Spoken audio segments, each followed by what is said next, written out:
This video is based on a recording of a live event. It contains additional content to help the audience understand the context of the topic presented. If you wish to skip directly to the primary topic, see the timestamps in the video description.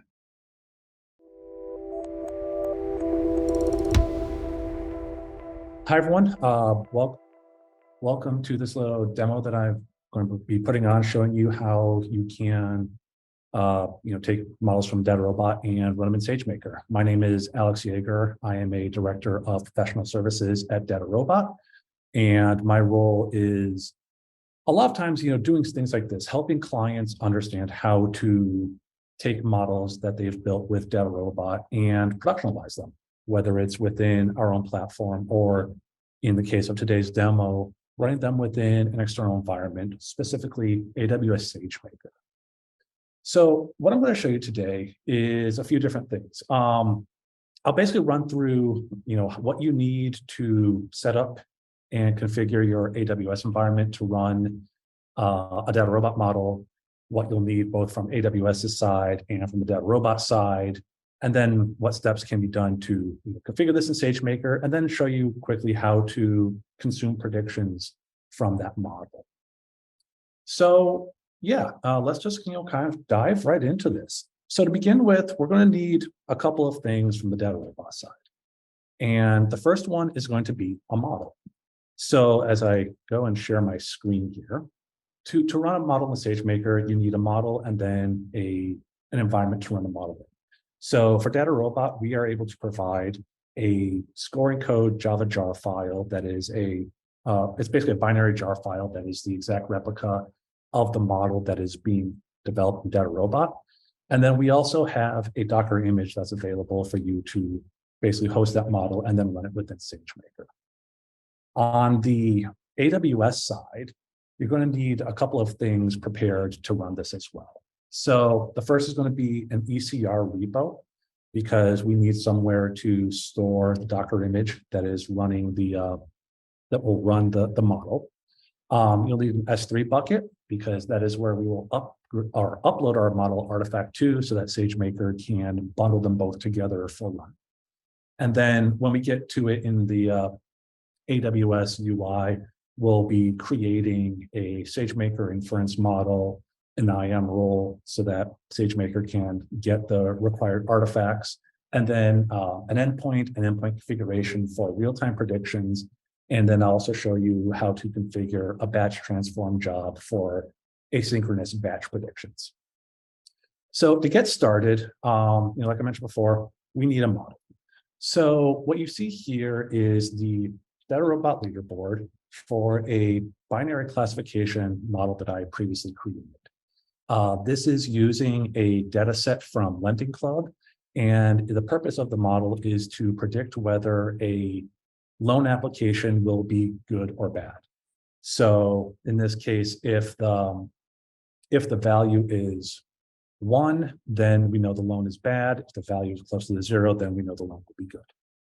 So to start with, I need to export the model. So within the leaderboard, you're going to want to look for models that have the scoring code tag attached to them.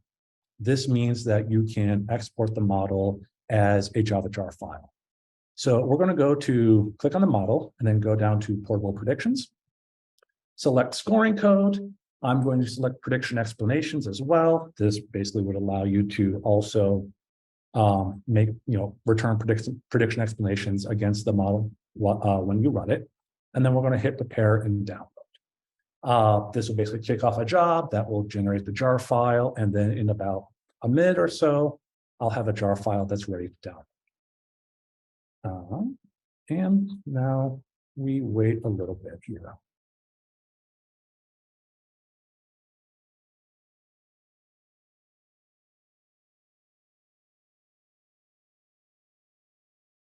So this can take 30 minutes, but there we go. It is downloaded. So we are going to go and move that into our folder here. And basically, so now we've exported a Java jar file for the DataRobot model. There is one more step that we need to do before we can upload this into S3. So as part of running models in SageMaker, AWS requires that the model artifact itself be in a tar.gz archive. So to do that, we're just going to quickly go over to terminal, and we are going to very quickly convert or wrap our jar file in a tar. So let me just grab the command real quick, run this. If it wants to run,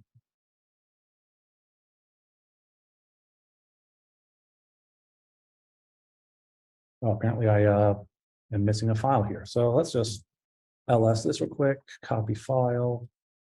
One thing to note, if you are on a Mac, you need to have this environment variable set before you run the tar command, because Mac OS has a little habit of adding in extra files that will kind of interfere with SageMaker's running of the tarball. So that tar.gz. And now we have our tarball. So let's head back over to Chrome, or actually the one other thing that we need to do is prepare our Docker image. So that's kind of the other important part. Docker image is available on Docker Hub. So it's just look for DataRobot scoring inference code SageMaker. And we're just going to pull the latest version here. And I already have this downloaded onto my machine here. So at this point, we're ready to start pushing our objects to AWS. To do that, I'm going to actually first upload the file to S3. So if we look, so we go to S3 here, we just need to grab our tar.gz file and upload that.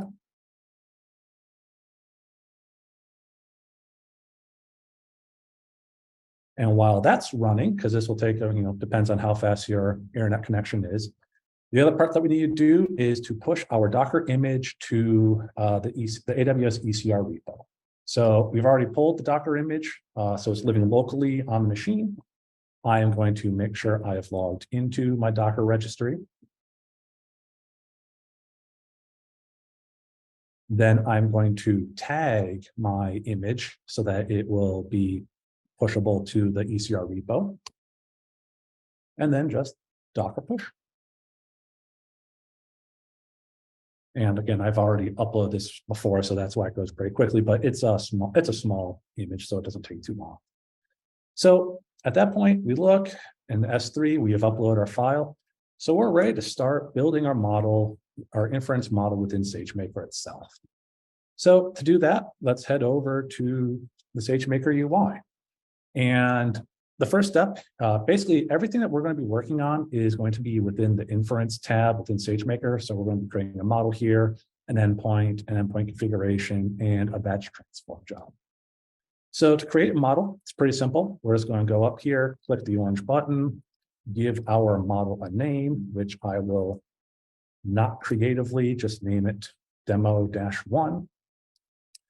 The next part is we need to define an IAM role for SageMaker to use with this model.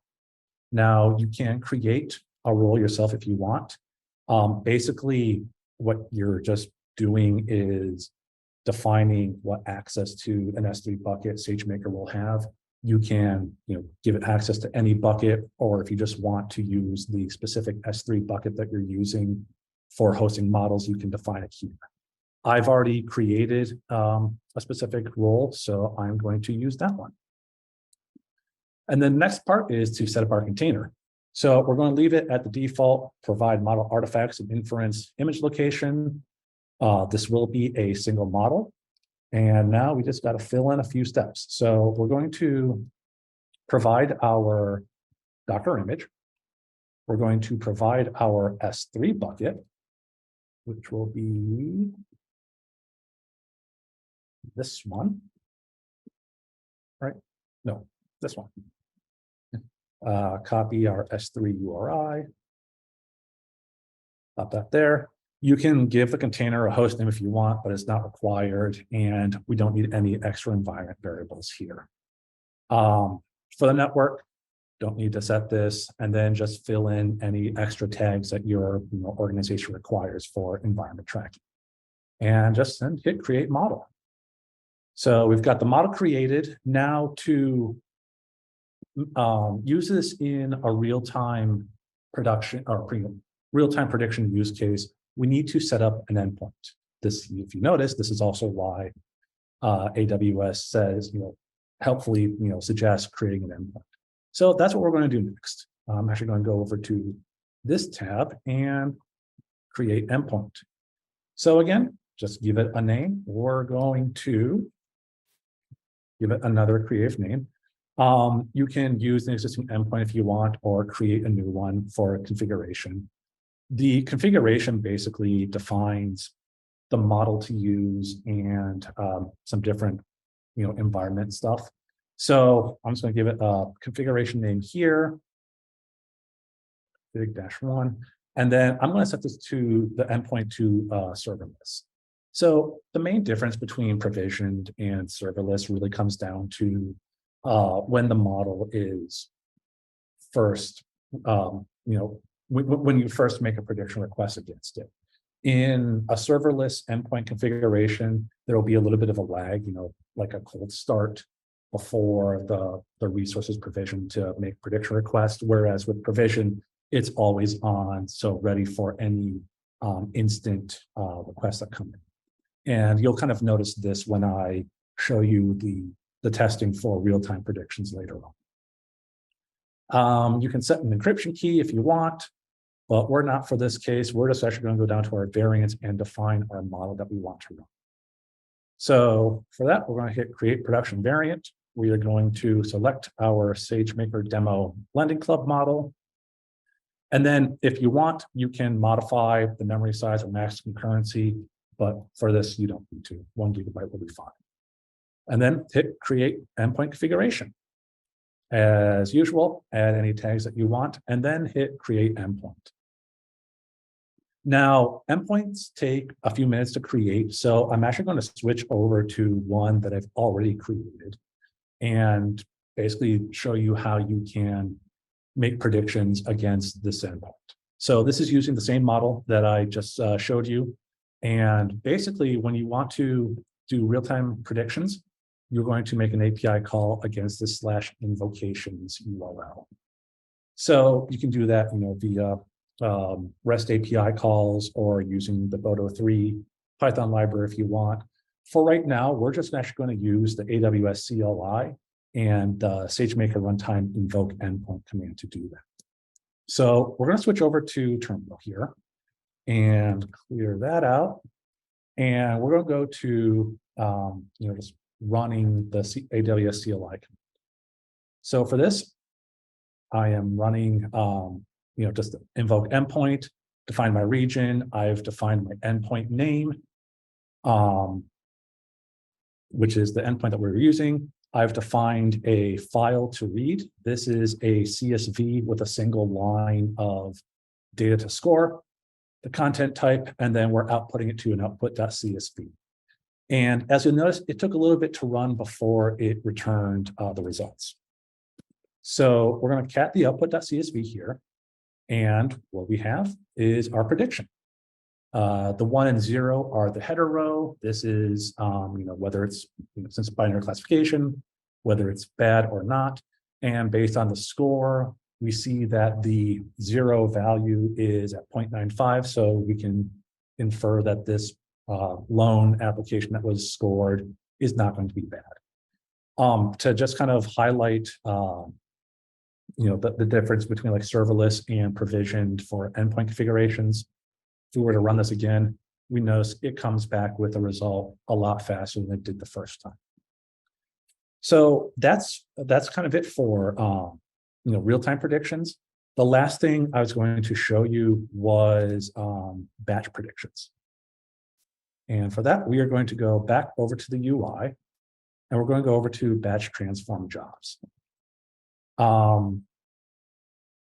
So for this, basically, batch transform job, you're going to give it an input location to read data from, specify the model to score the data against, and then an output location to write your results to. So pretty simple. I'm going to give this a job name.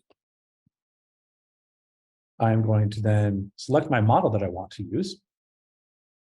Instance type, these are smallish models, so you don't need to do massive instances.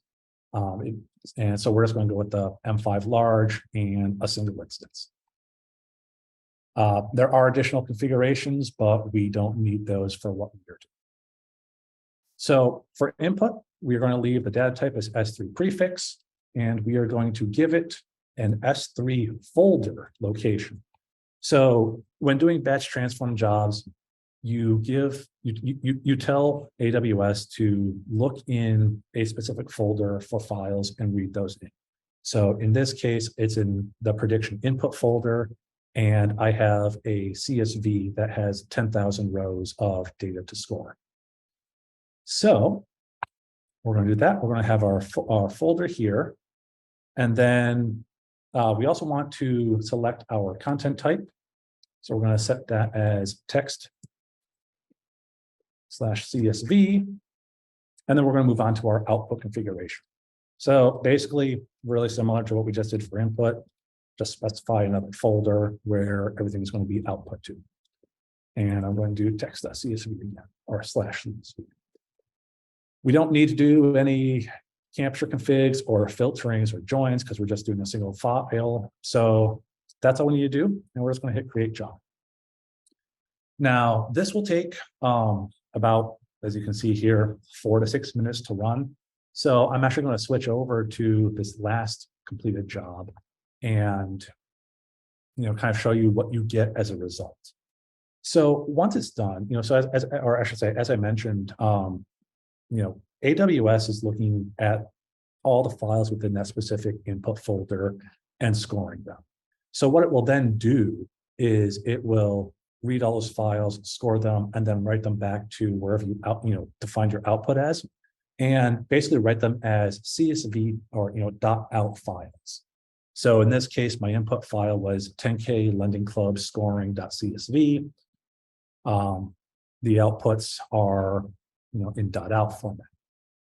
So if you want to look at what was in here, we can go open this. Use an application real quick, open VS Code. And you'll notice that the outputs are very similar to, maybe I can't, not able to zoom in. It's basically, what we just saw when we were doing the real-time endpoint predictions.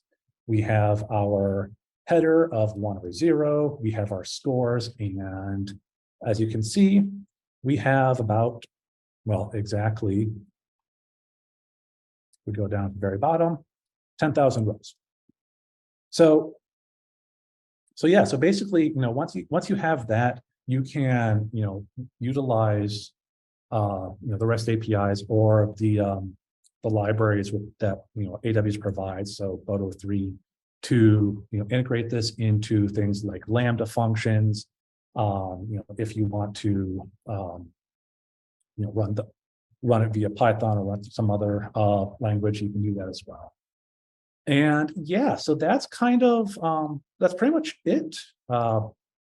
Just if, like I said, it's going to be a quick quick demo of how to easily get a model into Sagemaker.